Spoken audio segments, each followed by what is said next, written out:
ताज नगरी से बाबा विश्वनाथ की नगरी वाराणसी का सफर अब आसान हो गया है। पीएम मोदी वर्चुअली ने सोमवार को आगरा वाराणसी वंदे भारत एक्सप्रेस को हरी झंडी दिखाकर आगरा कैंट स्टेशन से रवाना किया है। ये यूपी की 10वीं वंदे भारत एक्सप्रेस है। आगरा और वाराणसी के बीच चलने वाली वंदे भारत की रैंक 2.0 वर्जन की है और भगवा रंग की है। आपको बता दें कि सोमवार शाम करीब 4:15 बजे आगरा कैंट स्टेशन से केंद्रीय मंत्री एसपी सिंह बघेल ने वंदे भारत एक्सप्रेस को हरी झंडी दिखाकर रवाना किया। इस मौके पर जनप्रतिनिधियों के साथ में रेलवे के अधिकारी भी मौजूद रहे। जोड़ने वाली वंदे भारत एक्सप्रेस ताज के शहर आगरा से और बाबा विश्वनाथ ज्योतिर्लिंग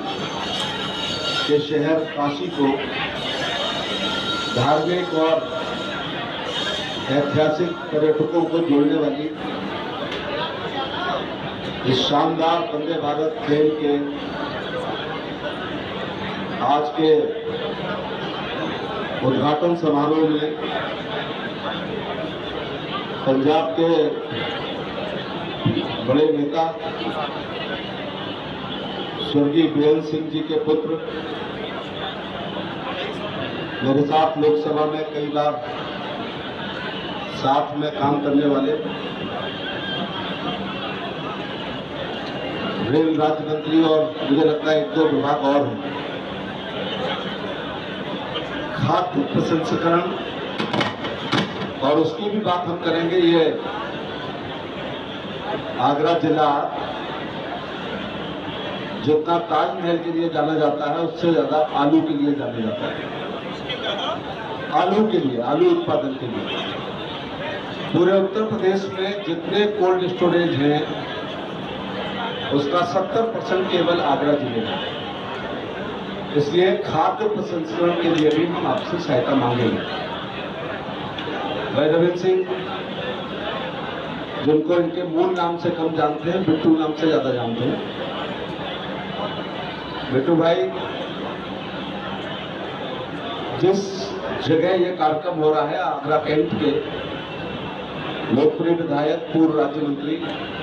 डॉक्टर जीएस धर्मेश साहब, बाहर की लोकप्रिय विधायक रानी पक्षालता सिंह,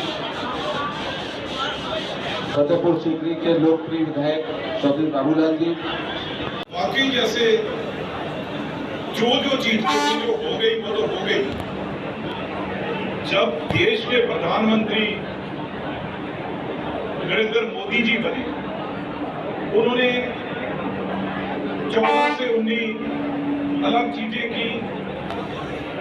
और उसके बाद उन्होंने कहा विकसित भारत की बात की,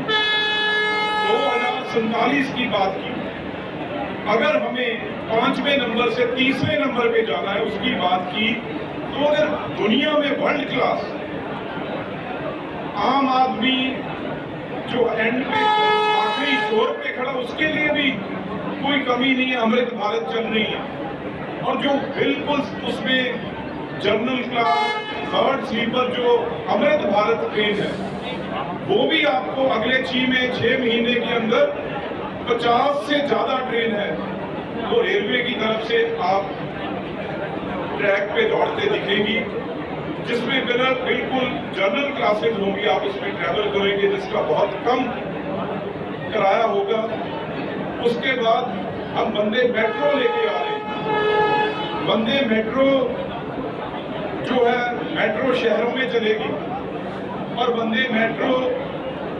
उसके डिब्बे में 100 सीट बैठने की होगी, 200 आदमी आप खड़े हो सकते हो। अगर आप कहीं भी सेमी अर्बन एरिया जैसे गांव की बात गेल साहब ने की, तो रोज आप अपने शहर में आना चाहते हैं और आज आप गाड़ियों से, कारों से, स्कूटरों से आते हैं जिसका पेट्रोल, डीजल, पोल्यूशन बहुत होता है और एक्सीडेंटों का खतरा होता है। जब वंदे मेट्रो आ जाएगी तो ये एकदम बहुत स्पीड पे आपको शहर में, आप अगर नौकरी करने आ रहे हो, कोई हेल्थ इश्यू है और कोई काम है, तो आप वंदे मेट्रो से आएंगे और आप शाम को वापस जाना चाहिए, घंटे में वापस जाना चाहिए, तो कितने उसके चक्कर जो होंगे, पर वो चलेगी 20-25 किलोमीटर के अंदर जो शहर है। तो जो वंदे भारत है वो कहीं भी अगर हम बनारस की बात करते हैं तो 2 घंटे चाहे दूसरी सुपरफास्ट ट्रेन भी है उससे भी 2 घंटे ये कम टाइम लेगी। और इसमें आगे आने वाले दिनों में कवच जैसा जो हमें बिल्कुल एक्सीडेंट होने से वो पहले हमें सुरक्षित करेगा, उन चीजों से लैस होगी। और इसमें दिव्यांगजनों के लिए उनके बाथरूम्स, उनके लिए हर सहूलत है। अगर आप कोई डिब्बे में आपको कोई प्रॉब्लम आ गई, कोई बीमारी हो गई, कोई हार्ट अटैक आ गया या कोई चोरी हो गई, जहां आपको लग रहा है 1 सेकंड में आप बटन दबा के अपनी बात है, जो पायलट जो हमारा ड्राइवर है उसके पास जब पीछे जो हमारा कर्मचारी है वो जो जब हम बटन दबाएंगे तो जो कैमरा लगा होगा उसी टाइम वो जहां से हमने बटन दबाया होगा वहां उस सीट के ऊपर फोकस करेगा और 1 सेकंड में वहां से वो कॉल आ जाएगी कि आपको क्या तकलीफ है और क्या दिक्कत है जिसे वो ठीक किया जाए।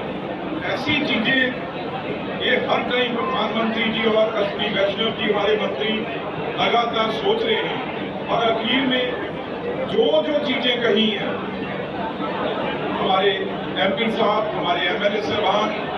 हमारे बीजेपी की हमारी लीडरशिप, जिला प्रधान, सारी संगठन जो चीजें कही हैं, मैं DRM साहब और GM साहब अगले कुछ दिनों में, कई बार ये नहीं होता भी कहने की बात है, अगर बघेल साहब ने कही है तो मैं पहले ही उन्होंने कह दिया भी इसमें मुनाफा होगा, रेलवे को घाटा नहीं, क्योंकि आप अंदाजा लगाइए रेलवे रोज कितनी ट्रेनें चलती होंगी देश में, आप अंदाजा लगा सकते हैं 20,000